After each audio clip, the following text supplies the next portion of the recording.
Welcome to the National Women's Fitness Academy podcast. We're here to talk about women's health, female hormones, body image, and all things health and fitness.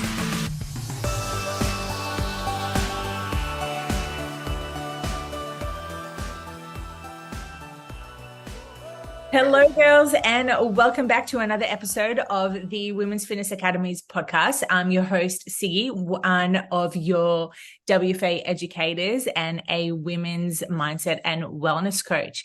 Now, if you haven't subscribed yet to our podcast, please make sure you do so you don't miss out on another one. And with that being said, I would love for me to introduce you to our next guest today, who is joined with me all the way from across the world in the States, and I'm over in lovely Australia. I have Cindy with me, who is a registered endometriosis dietitian and an Endo Warrior. Now, it became very clear to Cindy that nutrition has the ability to play a massive role in managing endo symptoms, and she's here to break it down. Cindy, I want to thank you so much for joining me today. And I would love to open today's conversation with what was the tipping point for you to taking charge of your endo health? Thanks for having me, by the way, Sig. Glad to be here. Great question. I'll get right into the root of your question. Much like many other women with endometriosis, I've been down the rabbit hole of going to one doctor, to another, to a specialist, to this, to that. I've been shuttled through all the hormone therapy options for endometriosis. And again, much like many women with endo, I have been on birth control. That is a management strategy in itself, and we can definitely talk about that if that's something that you'd like to bring into the conversation today. And hopefully this is not too TMI. I imagine the women listening to this podcast can probably relate to this, because it's something I hear a lot about in my practice as well. But I started experiencing breakthrough bleeding. So I had been on the birth control pill for several years. I started experiencing breakthrough bleeding. And when I presented this to my physician, her solution was to put me on a stronger birth control pill. And something about that didn't quite sit right with me. I was already very natural, sort of holistic minded at the time. So this was even before I went into my nutrition undergrad and then my nutrition master's degree, but still something within me was like, that doesn't seem right. It doesn't seem like putting something stronger into my body is the solution to whatever my body is communicating at this point. So I decided not to opt for that. Instead, I started digging. I started researching. I started learning about the power of nutrition. I mean, there are so many chronic diseases worldwide, right?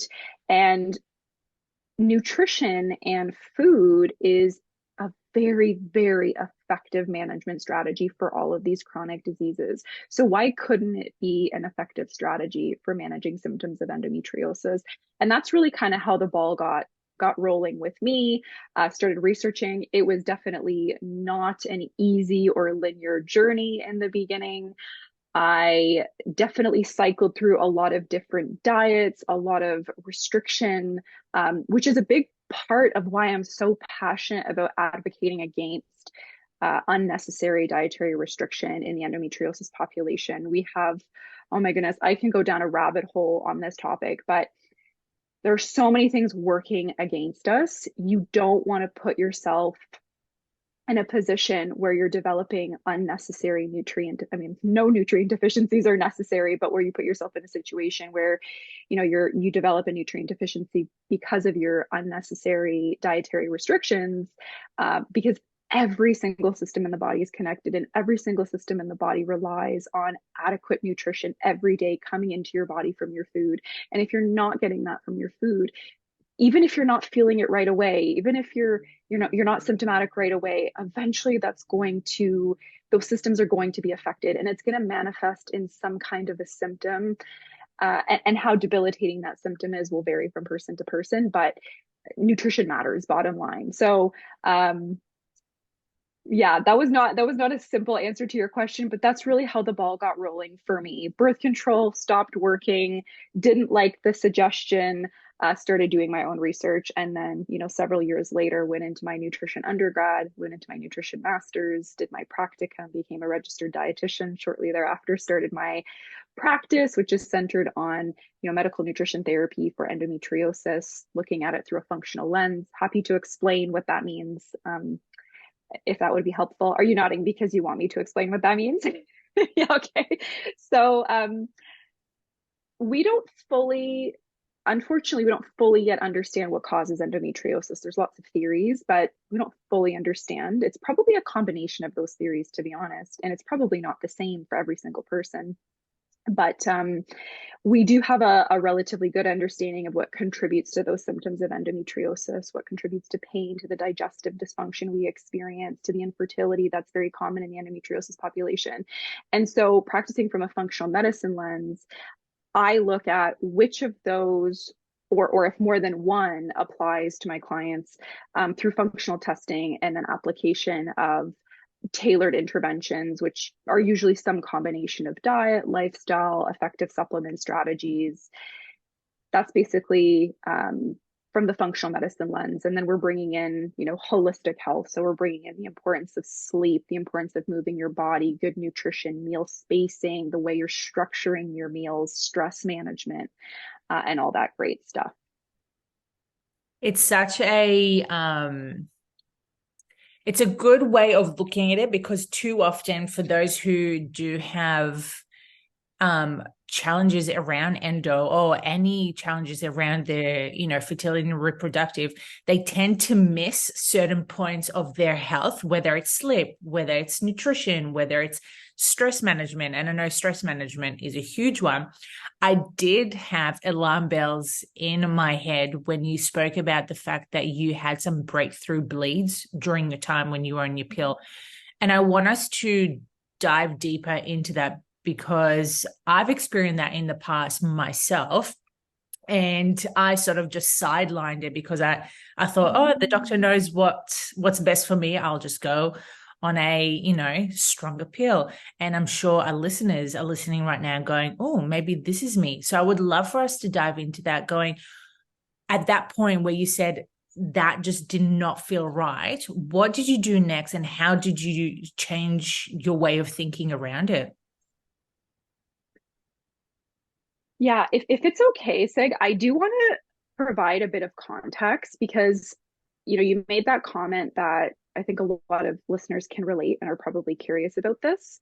This is a little bit sciencey, but I'll do my very best to like simplify it. I want your listeners to understand why that happens, because that gives you so much it gives you so much power in terms of what to do next and how you intervene when you understand why that's happening. Okay, I'll do my best to make this simple. Okay, we produce three types of estrogen. Estrogen is cleared through the body in three steps. Two of those steps happen in the liver.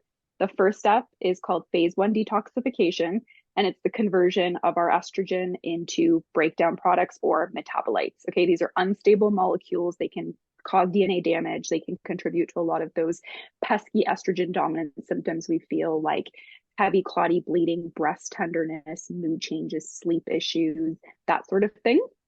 So that's the first step. It happens in the liver. The second step also happens in the liver, and it's called methylation.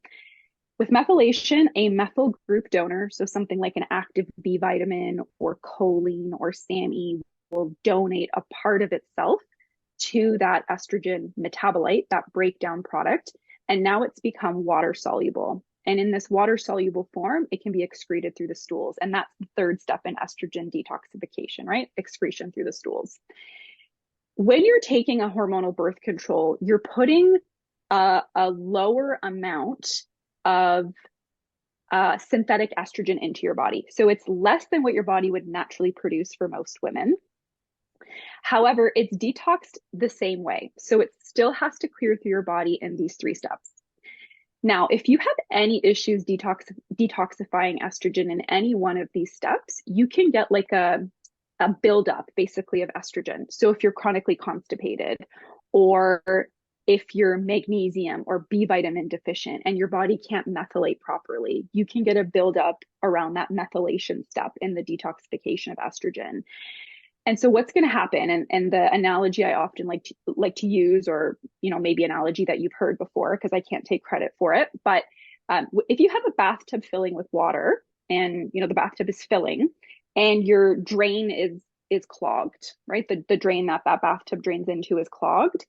If the water keeps filling the bathtub, eventually it's going to overflow, right? Because the drain is clogged. It's not draining at the same speed at which the water is filling the bathtub. It's the same idea in terms of how our estrogen is detoxed from the body. So typically this breakthrough bleed happens after a few years. It's not typically something that's happening right away.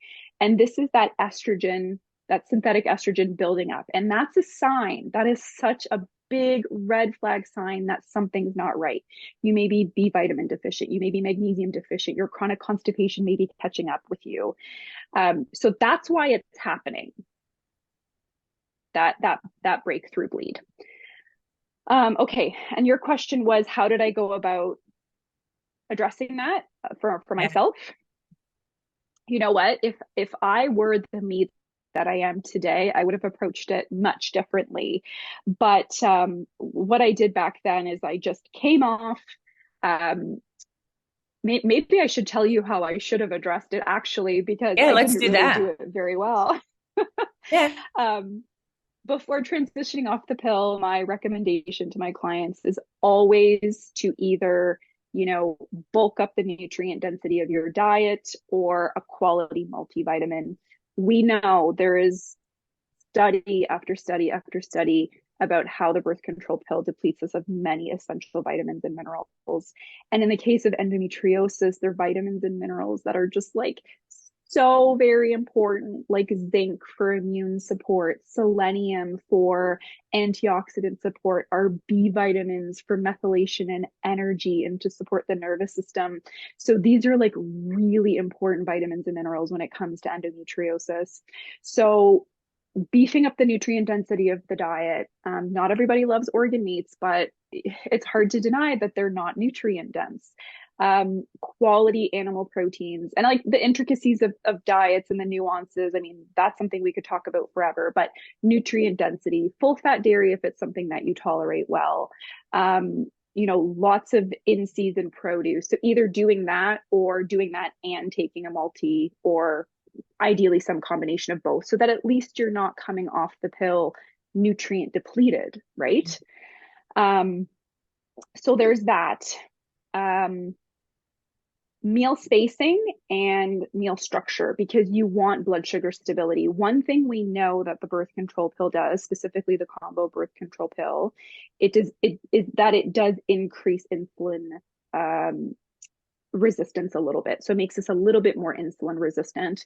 And so to combat that, you want to be spacing your meals 3.5 to 4 hours. You want protein, fat, and fiber with every meal. This is like basic foundations for hormone health. So things like this, you want to be supporting digestive health. So if you're on the birth control pill and you're chronically constipated, or you're bloating every day, or you've got terrible heartburn or reflux, those symptoms, because gut health and hormone health are so intricately connected, when your period bounces back, it's going to be raging. It's going to be really painful. It's going to be really uncomfortable.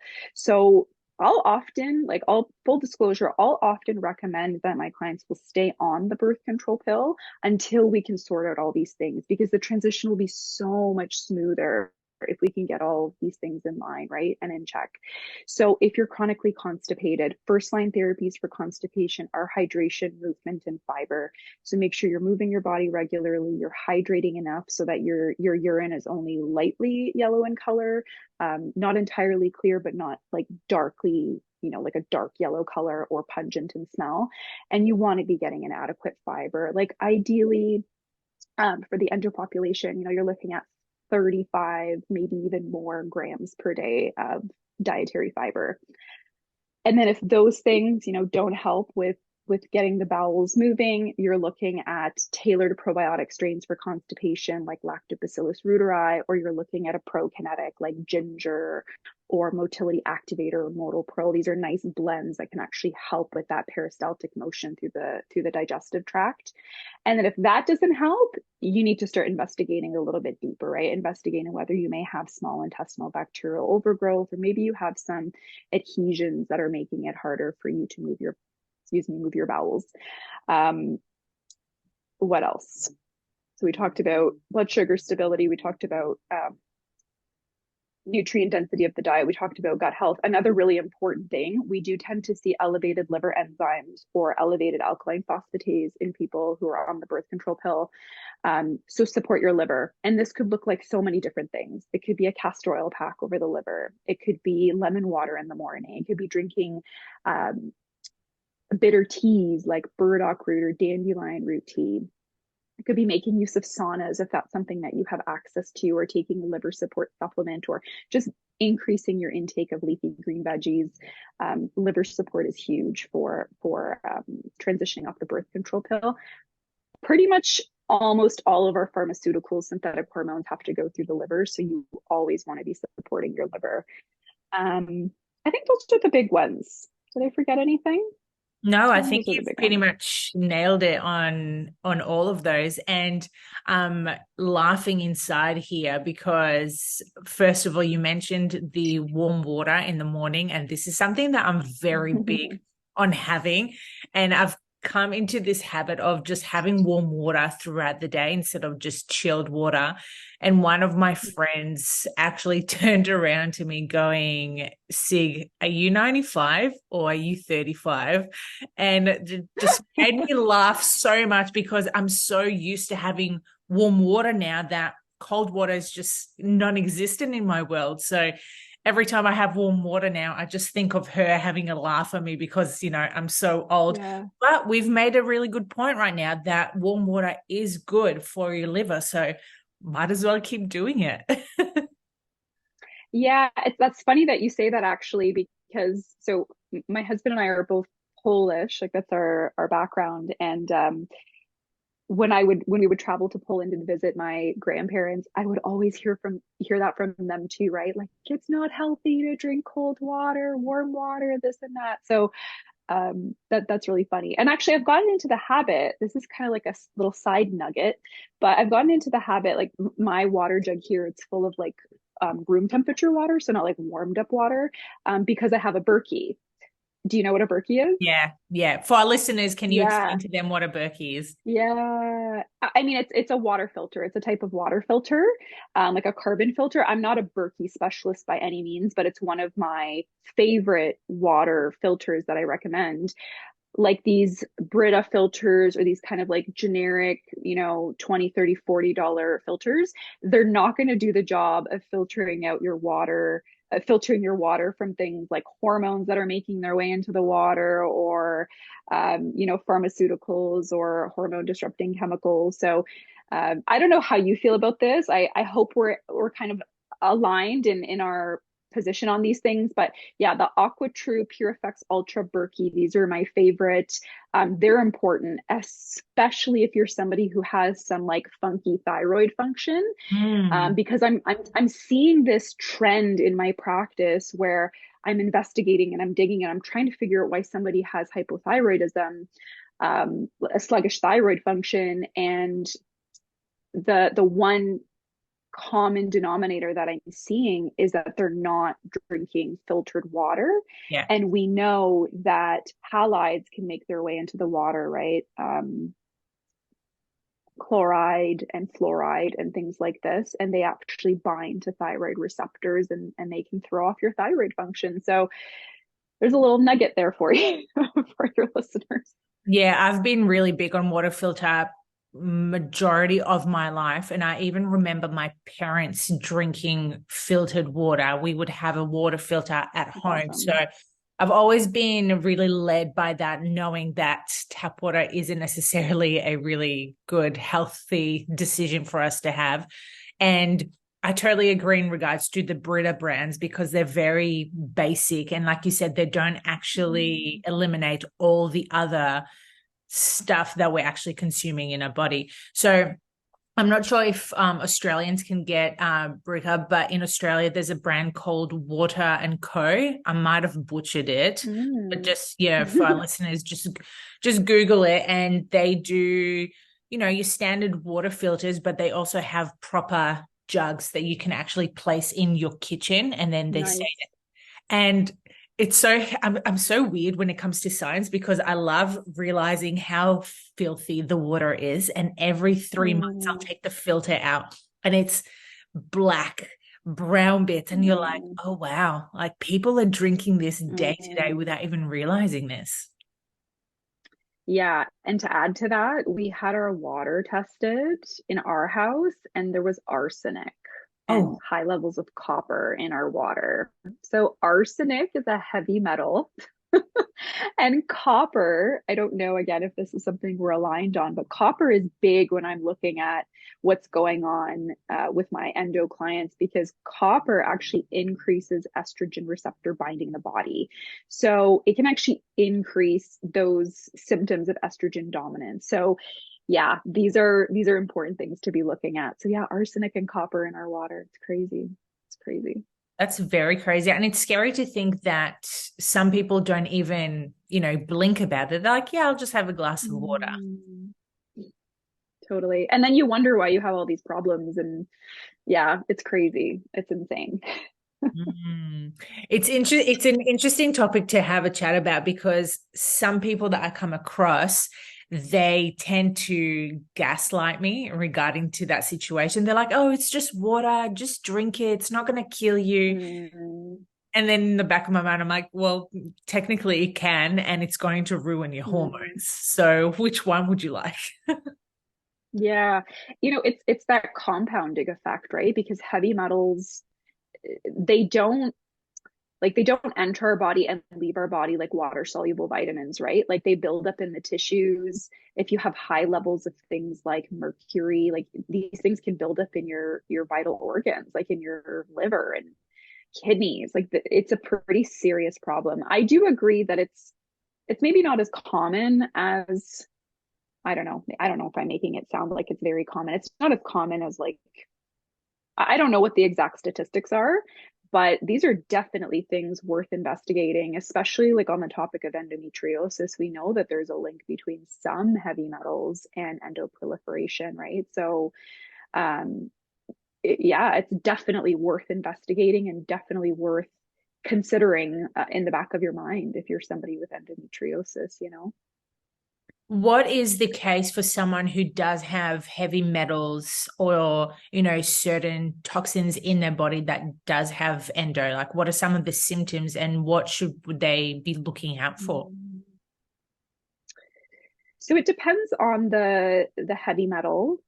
You also mentioned toxins. So, I mean, mycotoxins, which are produced by certain types of mold. The symptoms can be very similar, right? They can be dizziness, they could be nosebleeds, fatigue, itchy skin, digestive issues, mental health issues like confusion, low mood. Like really the symptoms it's quite a long list of symptoms that you can experience with either like mycotoxin exposure and or heavy metals. With heavy metals, fertility is a big one that's affected. And then cognitive decline is huge with heavy metals too. Like you'll see a lot of confusion, brain fog, forgetfulness. You'll see a lot of that with heavy metals. And then, I mean, in terms of addressing that, so I know you can do like chelation protocols. There are certain chelators that are quite good for certain heavy metals. If I'm not mistaken, I don't know if I would necessarily quote me on this one, but I think allicin, which is the same thing you would use for like a methane dominant SIBO being small intestinal bacterial overgrowth, if you're using an antimicrobial, I think is good for mercury. But nobody should attempt a chelation protocol on their own. And full disclosure, like if I'm doing heavy metal testing in my practice, I usually will not do a chelation protocol because they can be very dangerous. And especially if you're a fertile woman, you're looking to conceive, a lot of those heavy metals can move to baby. So you need to be very, very careful. Usually what I'll do in that scenario is just support the minerals that are being depleted by the heavy metal. So mercury is notorious for displacing selenium and iron. So if you're somebody who's got like this chronic history with iron deficiency, I mean, there's more than just exploring heavy metals, but that's one thing you could consider, right? Is like, is there potential that you've been exposed to mercury, and is that displacing iron in your body, in which case the solution is to just put more in, but not through supplements. I'm not a fan of iron supplementation unless it's absolutely required, but through food sources, through improving digestive function, right? Iron absorption begins in the stomach. If you're not producing adequate stomach acid, how can you expect yourself to be absorbing iron properly? So, you know, increasing sources of selenium. So usually I'll be doing that. Some heavy metals like barium can be removed removed from the body through sweating. So sauna, right? Regular use of sauna can be really helpful for removing barium from the body. So sometimes I'll do like low dose chelation, but usually it's just supporting your body's capacity to detox and reducing inflammation in the body through a combination of, you know, diet, lifestyle, protecting your sleep, moving your body, antioxidants, that sort of thing. You made a really good point regarding the food approach instead of the supplement approach, because too often we'll just go to the magic pill and, you know, put all our eggs in that basket thinking it's going to fix all our problems. And you also mentioned about the fact that you love getting your clients eating more iron-based, more selenium-based foods. And in terms of mercury, I would love to know what are your suggestions around that to minimize that exposure, because correct me if I'm wrong, from the research that I've been reading, tuna isn't necessarily a good fish source for women to have, depending on what tuna it is, because of the mercury levels it contains. So to minimize that mercury levels, what are some things that you suggest for our listeners? Yeah, I mean, that is definitely one of them. But I do want to preface the answer to this question by saying, like, there are a lot of nuances when it comes to diet. You can make an argument for or against pretty much any food. Like, it could be the healthiest food in the world, and you can make an argument against eating it. Like, you can find something wrong with it, right? So there are a lot of nuances, and tuna, salmon, like, they're still really nutrient dense foods. I recognize that not everybody has the resources to be, you know, purchasing fresh caught versus farmed. That could make a difference. Definitely limiting it to 2 times per week if you're somebody who really loves those types of fish. That, you know, just limiting the amount that you're consuming can be helpful. If you're a big like sushi lover, you know, you need to get that in check. Like, sushi's so great. Like, I love sushi, don't get me wrong, but it's not great when it comes to mercury and exposure to heavy metals, right? Especially if you don't know where the restaurant is sourcing their fish and that sort of thing. Dental amalgams. So, you know, mixed research, mixed reviews, depending on who you're talking to. But my understanding is that if you have, you know, dental amalgams, usually if it is releasing small amounts of mercury or mercury, it's very, very small amounts, but it also depends on context. If you're drinking a lot of hot fluids, if you're grinding your teeth, there's going to be more mercury coming through those amalgam fillings.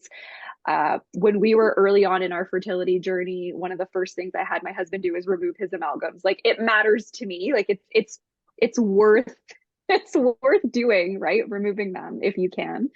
There are special dentists that have to do that, though. You can't just go to like any old dentist to have your mercury amalgams removed. Vaccines, you know, are definitely a source for sure. Even if very, very small amounts, it can be a source. things like, surprisingly, things like certain brands of bleach or certain contact lens solutions, um, Velveeta cheese, right? Like American cheese, like the crappy stuff. Um, these things are known to contain mercury as well. Comet cleaning products. But you asked about like limiting exposure, mitigating risks. I mean, be aware of where you can find these things as part of that. Um, you want to be detoxing, because even though I don't know if I love the word detoxing, you want to be eliminating, let's put it that way. You want to be eliminating, because heavy metals, like, again, they'll build up, and the more constipated you are, the worse your lymph flow is. If you're not taking deep breaths, actually, I just purchased a book. I haven't started reading it yet, but what is it called? It's something about breathing. It's a yellow color. It's like Why We Breathe, or How to Breathe, or something like that. And when I read the description of this book, I'm like, that's so funny. But the truth is, most of us have forgotten how to breathe. Yeah. Like, like a lot of us are chest breathing versus belly breathing. We're not taking full and complete breaths. Like, this is so important. So anyway, when I read the book, I'll shoot you a message and be like, this is what I learned. Tell your I think I know. listeners. But I think I know the book that you're talking about. It has like not sparkles, but like little dots of yes, yeah, on the lungs. it's Yeah. by James Nestor, I want to say. Maybe I've butchered his name, but yeah, it's the science of the breath. Breathing. Yeah. Yes. Yeah. So, these are all ways that we eliminate, right? Deep breathing, lymph flow, elimination through the stools, elimination through our sweat, right? Through urine. So, if you have issues in any of these spaces, you're going to want to work on those. You're going to want to work on optimizing those for mitigating risks of heavy metals. And to circle back to the point about the fish, I think most people don't like the smaller omega-3 rich fish, but based on our understanding of the food chain and the more predatory fish, obviously that bioaccumulation of the mercury, of the heavy metals, you're going to want to eat more of the smaller omega-3 rich fish, like mackerel, right? Sardines. And then you can eat more of those, get your omega-3s in, and you won't have to worry as much about the mercury buildup. Did I answer that question? Yes, you did. And I love the fact that you also mentioned sardines, because I'm a huge advocate of sardines. And for those who know me, I love, if I don't go a day without it, I'm like, not That's myself. awesome. Yeah, I absolutely love. And like you said, the smaller fish, it's so vital to our health. Omega-3s, they're such a great source of omega-3s. And the thing with omega-3s, like, I'm all for supplementation if you're not eating the oily fish, because omega-3s are essential. They do have to come from the diet, but omega-3s are very prone to oxidation, right? And then there's this big question of like, how long are you holding on to the supplements? Are they actually health promoting if you've had them for too long? So yeah, it's always better to get from food sources, in my opinion, but there's a lot we have to get from diet, right? And I don't know, maybe your diet is perfect, Sig. My diet's not perfect. No, but my diet is not yeah. perfect. I am ticking all the boxes right now by like eating organ meats, omega-3s. I could probably do a little bit better with my fiber, to be honest. Ditto. Yeah. No, I know. Yeah. But those are some big, like, heavy hitters, right? Omega-3s, the B vitamins in our organ meats, the active vitamin A in organ meats, the protein content, like, those are heavy hitters. So good job. Yeah, we're getting there. Tick that box. I would love to know, what is one thing that you wished you did back at the start of your endometriosis journey? Good question. Probably probably the most common question I get, like, in my DMs or in my comments, is like just very general, like, how do I reduce my pain? Like what do I do? And I spent a lot of time thinking about that question, and it's also the answer to your question, which is really work on my digestive health. When I was, how old are you when you go to university? When I was like 18, oh my goodness. So this is, I have two undergrads and a master's. And so this was an unrelated to nutrition undergrad. I was so constipated. Oh my gosh, it was so bad. I was like this like silly 18-year-old student, constipated, maybe having like 3 bowel movements a week, eating McDonald's 3 times a week, like full disclosure. And because of that, like the connection between gut health and inflammation and autoimmune disease risk and endoproliferation and hormone balance, because of that connection, if your gut health is optimal, if you are not having any digestive symptoms, if you're eliminating every day, you're not having any symptoms, no bloating, no undigested food in the stool, no heartburn, no reflux, no floating stools, no hard to wipe clean stools. It's such an important vital sign, and it really does improve everything else. It improves, how clear your skin is, how clear you think, how well you sleep, how balanced your hormones are. So that's probably the one thing I would have done differently, is really prioritized my gut health. Started prioritizing fiber in the diet, drinking water and only water, or like herbal teas.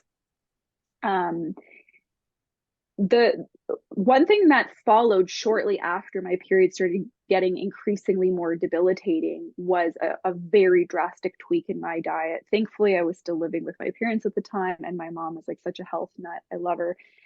She really helped, actually. I shouldn't call her a health nut, although she was a health nut, but she started transitioning to like this plant-based eating. And like, I'm not suggesting that there's any, one way to eat with endo. But that really helped a lot, right? Because we know that the diversity in plant foods in our diet equates to diversity in the large intestine microbiome. So the more diverse your diet is in terms of plants, the more diverse your large intestine microbiome is going to be. And that's really what I needed at that time. And so, gosh, I talk so much. That's my answer to your question. I would have prioritized my gut health. I would have figured out what is causing this constipation, got to the bottom of that, start drinking more water, doing more, routine movement. But really the gut health piece would have been really big. Yeah, it's so useful.